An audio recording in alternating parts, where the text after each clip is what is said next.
Hey, it's Kellen. Tyson here. And of course, AL. This is Diversified Game. This episode is Being Diverse just the flavor of this era?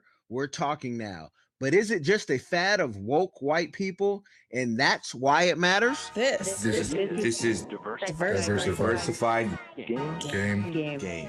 A podcast giving entrepreneurial advice from a diverse and inclusive perspective with Kellen. He may agree, he may oppose, and it's more than just race, it's about, ideas. Tyson. When you're going against the odds, you've got to be creative, you've got to innovate, you've got to stand out. And AL. Focus more on execution and application and less on excuses. So, let the game begin.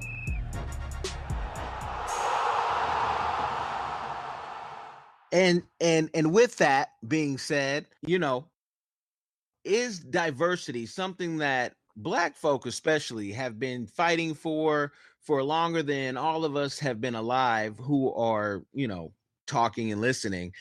Why is diversity now just the hot topic? See, for me, I feel like it is. I feel like it's a hot topic because really, you had a couple of white people with dreads decide, you know what, I think these people might be onto something. We want to have a voice. We want to be included. And then, you try to take away a couple of abortion rights, and all of a sudden it matters. Now everyone has to have a voice because we want our voice.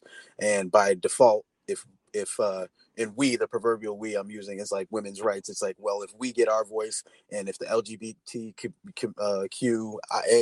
community gets their voice, then all of a sudden our voice starts to matter too at the table of diversity. My biggest issue, though, is whenever diversity comes up, people want to talk about the 8 big factors, and most of the other 8 factors that go into diversity, which I guess we'll touch on, aren't typically something that's visually confirmable like your race typically is. So that's, I really have a problem. I have a problem with that. Oh man, where do I start? Oh my goodness, I need a geez. You know how they have tanks for oxygen? I need a tank of God's breath. Just to get enough of these thoughts going tonight. Oh my goodness! You said a tank of God's breath. Now I'm 100% all for people voicing their thoughts and their opinions, and people being able to have a platform for their voice.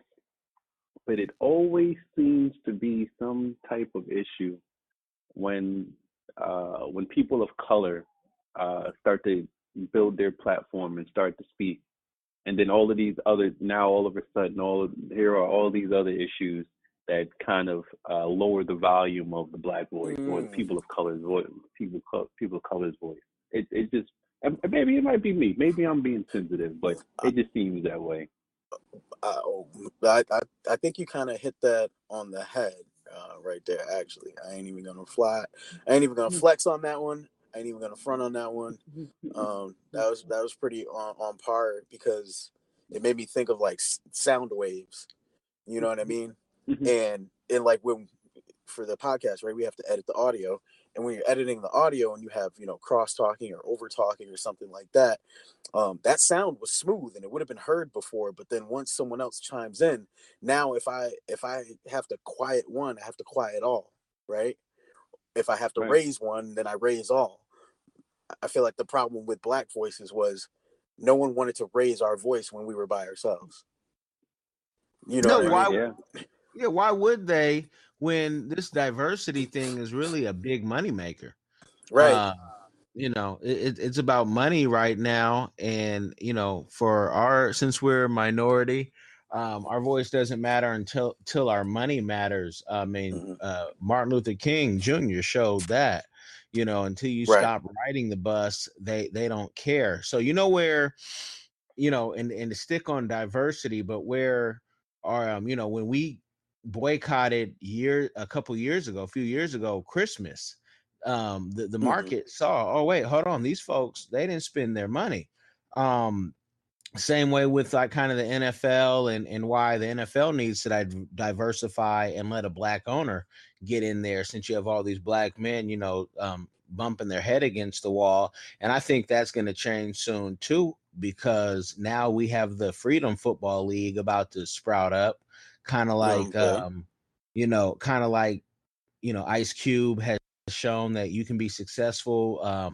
And so diversity is profitable when we hold back our dollars, and when we say, you know what, we're not going to support this one type of company because they don't have any diversity, or that, maybe someone like a Papa John's owner is talking anything progressive when Obama's in office is the devil. And as soon as, Trump gets into office, he can really, show his sheets. But Right. until something is profitable, it doesn't matter. The same way, cannabis for years. Oh man, it's the gateway drug. It's gonna Right. turn your kids into this, that, the other. But when it can be profitable, and a few states showed how profitable it can be, now the whole world is like, let's legalize it. But Europe showed us, what it could do first.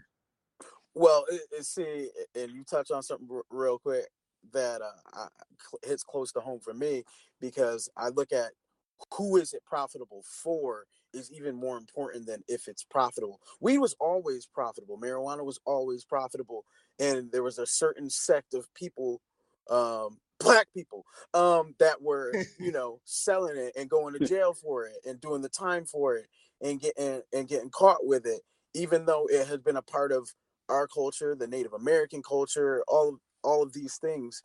And we were getting caught up for it. But then once, it seems like once white people found out how they could tax it, make money from it, and now when you look at who's on top of all the dispensaries, and then the laws that are put in place on who can own them, how you can own them, right? Who even if you qualify, someone else still has to say it's okay for you, and the person sitting in that seat doesn't look like me.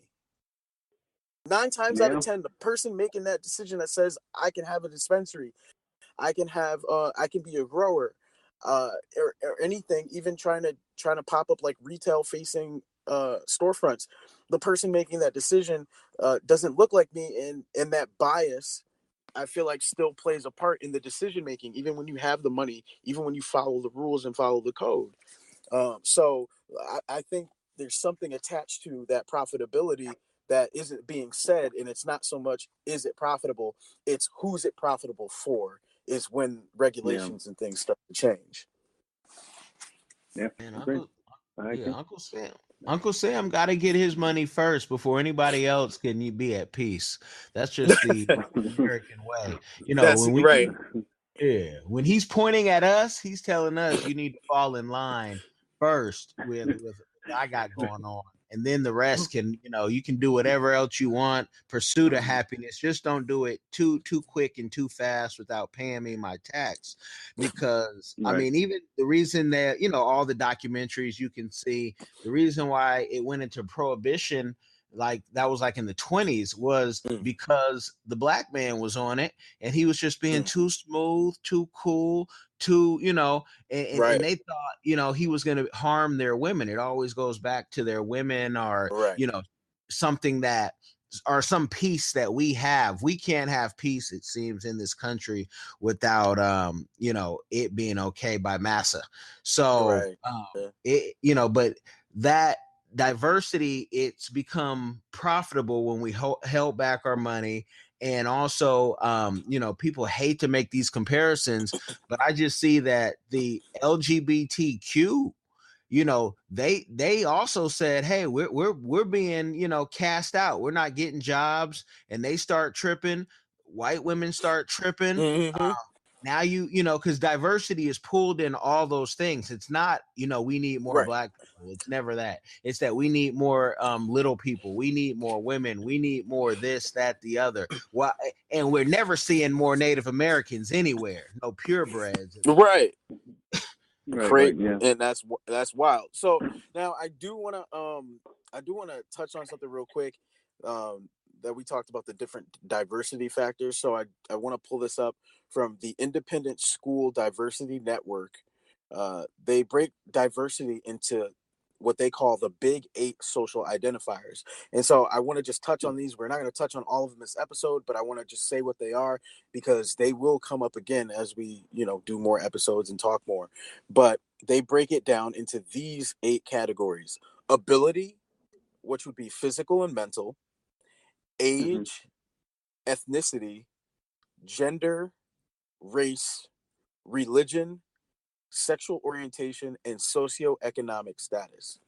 So one thing that kind of bothered me about seeing those 8 was that most of those 8, as you heard, you're probably not going to be able to identify by sight other than glaring skin color. So I don't know your religion unless I have a conversation with you and find out, right? Unless you're wearing like a hijab. And even then, do I know that that's your religion? It could be a variation. You could be like, I just wear it because it's stylish. I don't know. If you're wearing the Star of David, maybe I might guess you're Jewish. There's different things, but overall, I have to look a little past what would normally be present, right? Sexual orientation. If I'm not sleeping with you, I probably don't know that right off rip. So I can't necessarily discriminate on sexual orientation unless you somehow signal to me that you might have a different preference than like a cis person. And I'll use cis, even though I feel like, why do we have to identify, if we're going to say that, we're the standard or the quote unquote norm, why do we have to identify as cis? Why do we got to put a new moniker on it? I don't know.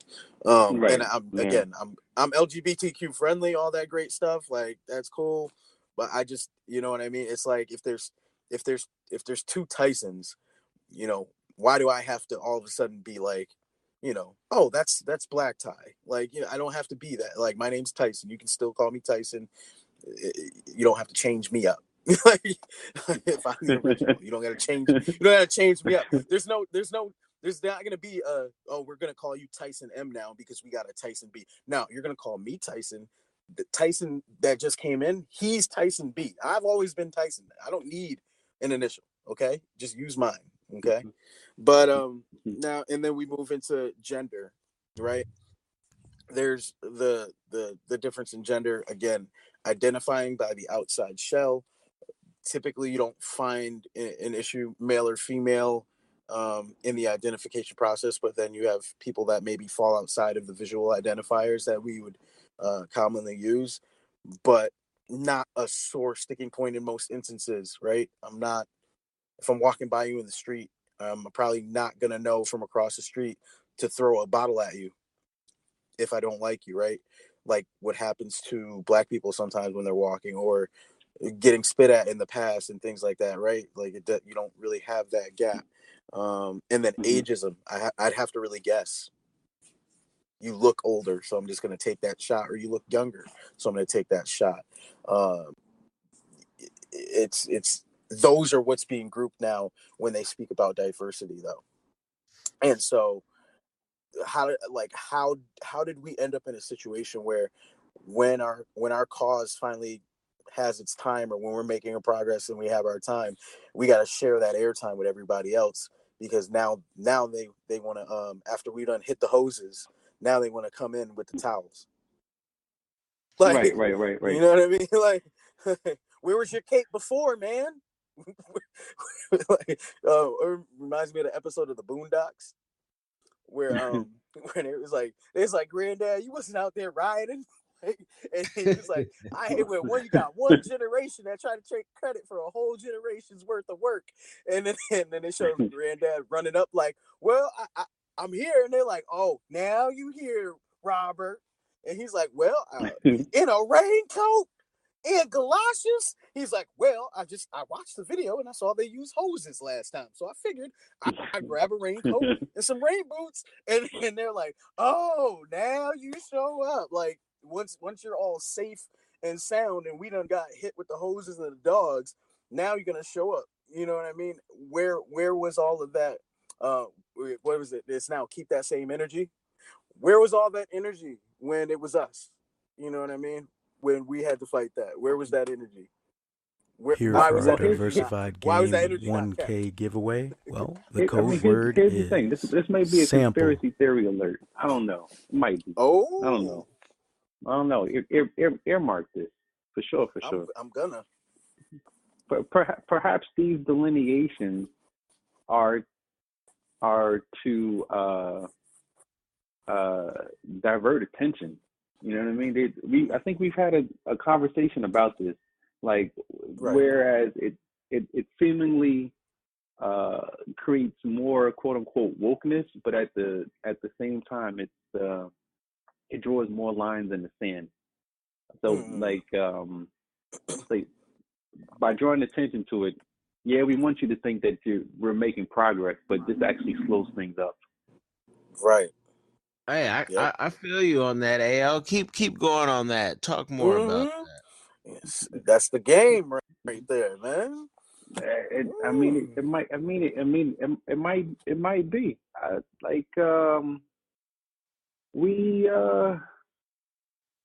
we're humans. Like, yes, there's physical differences between us, but I mean, outside of work or things that require physicality, you know, what do those delineations really have to do with progress when you really think about it? You know? Okay. Well, dive deeper. Go ahead. Let's dive deep. Let's go 20,000 leagues. Let's go. Well, I don't think that's a conspiracy theory. And you know, we talk about the Boondocks and we can talk about Black Mirror, but I'm gonna take it back to the Twilight Zone. And there's an episode in the Twilight Zone that pops in my head where these aliens with big heads come down. These are black and white episodes. Y'all got to catch on Netflix. Is it the one with the ugly faced aliens? The doctors?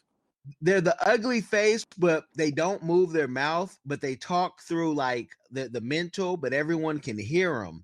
Okay. And they're like, we're gonna make the world better. We're gonna make, and everyone's like, okay, yeah, you're gonna make the world better. And they start proving and showing how they're gonna make the world better. And then humans, as we know it, start getting on the ships, and somebody at the last minute decodes what the aliens message was, and it was like, we're not here to serve man. That's the name of the episode if y'all want to check that out on Netflix. We're not here to serve man. They actually want to eat man.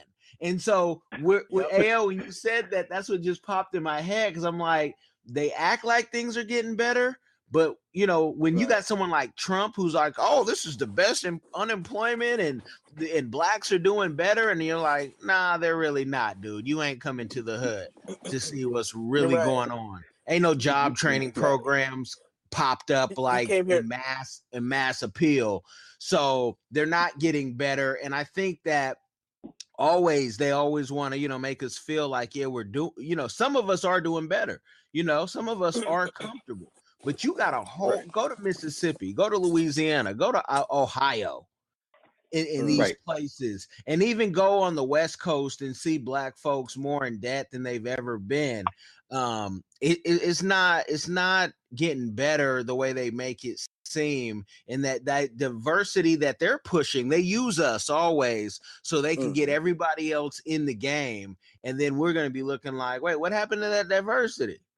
Right. Now, what's funny with that that episode was because just to bring it back a little bit, was because when they did decode it, and they said they used the same words, but it was a different connotation. Like when they say they're here to serve man, if you say that, you're like, oh, it's like, I'd like to have you for dinner.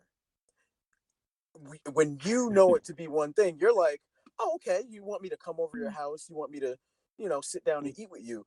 But when you realize Hannibal Lecter asked you that question, you're like, oh, oh, you mean I look tasty?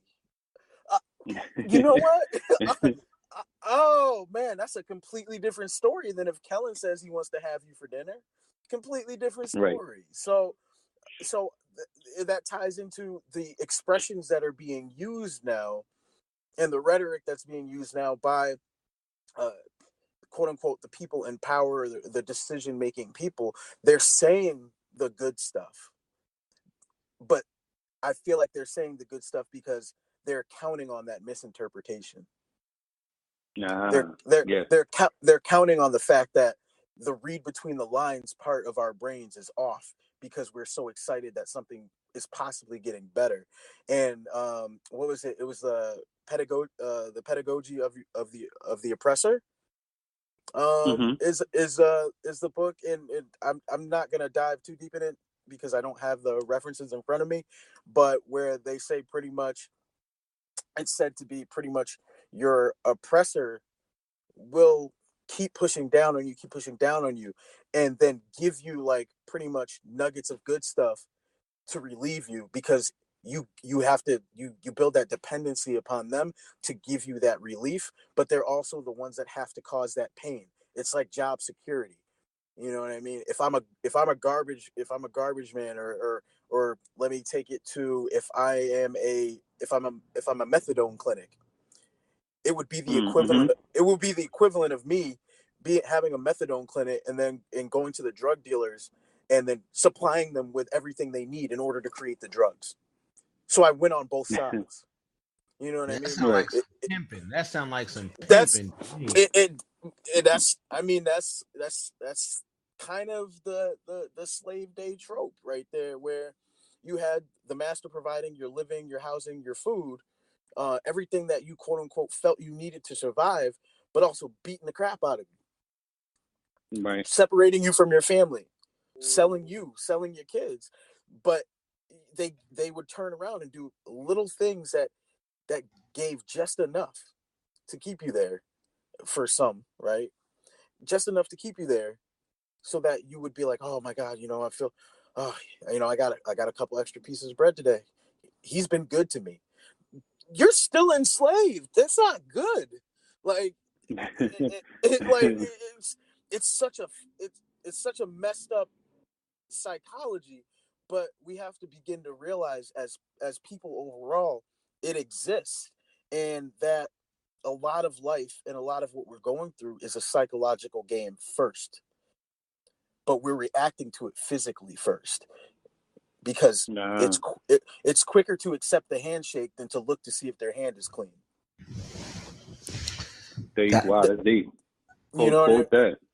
That's it. And I feel like sometimes we're just taking a lot of handshakes, and all those hands, they had Purell on them. That's all I'm saying. Right. That's all I'm saying. So, Right.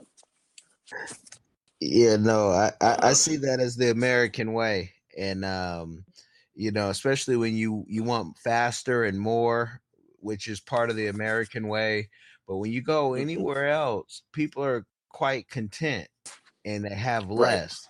And I just you have to ask yourself, will I give up my 5G for 3? Can I go back to 3 and have a simpler life? And then it comes into, well, what happens when I get older, when I need all the new techs and gadgets and this and that? But even when you get older, in some places there's cats who are 90, man, in rural villages, still all together, peaceful, content. And it could go into a big conversation of what is really killing us. Is this technology killing us, making us older, making us is the food killing us? We know the food Right. is killing. That's definitely But a point. yeah, but even Johnny Cochran, they say the cell phone might have killed him. And so you just got to ask yourself, what do you want? But to go back to are white folks just waking up? I don't know if white folks are waking up, but I know there's so many black folk, let's just keep it in the community, that are just waking up, that didn't even know that Africa was a continent. Wow. And not a country. Yeah, not a country. And there's so many black folks just, I get calls from Mississippi, like, I knew it was bad, but I didn't know it was that bad. I just saw the video. And I'm like, come on, you're in Mississippi. You're in the home of it. The Klan is right next door to you, and you didn't know it was that bad. So, I won't That's even put it wild. on. Yeah, I won't even put it on our white folks just waking up, because you got to think about all cultures. Like when you go into tribalism and different things, and you see like the people can look the same, but one person is being treated one way and the other. So it's Right. always say bigger than just the white and the black, but it's that if you're on the higher end at that moment of time in history or the present, you might not see it like, oh no, the Hutus, no, it's not really that bad, man.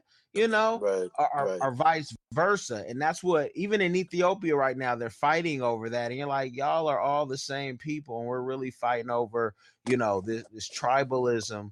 So, black folk are just waking up in America. It seems because of Black Panther woke a lot of folks up. Shout out Ryan Coogler. But we got to wake up. And once we wake up and we can all have like the same talking points, I mean, now you got a movement just like all the other, LGBT and, Cesar Chavez and the Mexicans when they wanted to kind of rise above. But, they take their money back home. We're the ones who kind of like to, fight in this this village, which, you fight where you're comfortable. I don't know. Right. I get it. I get I that. dig it. I dig it definitely, Kel. Like, and we need more movements like what Jay Morrison's doing with real estate. I mean, hopefully we can create another Tulsa, Oklahoma. We can do some more Black Wall Street. Right. Yeah. I mean, that's part of the socioeconomic portion of diversity. So I think this is a good place to stop our dialogue for this episode and allow you, the listeners, to join the conversation and keep the dialogue going with us online. You can do so by visiting our social media at Facebook, Diversified Game Podcast, on Instagram and Twitter, Game Diversified, online, diversifiedgame.com. In your life with the people around you, and or join our Patreon and get some nice perks for being involved. If you found a nugget and or like today's episode, you might as well leave a review. And if you leave a review, you might as well share it. If you share it, you might as well subscribe. And as always, thanks for your support.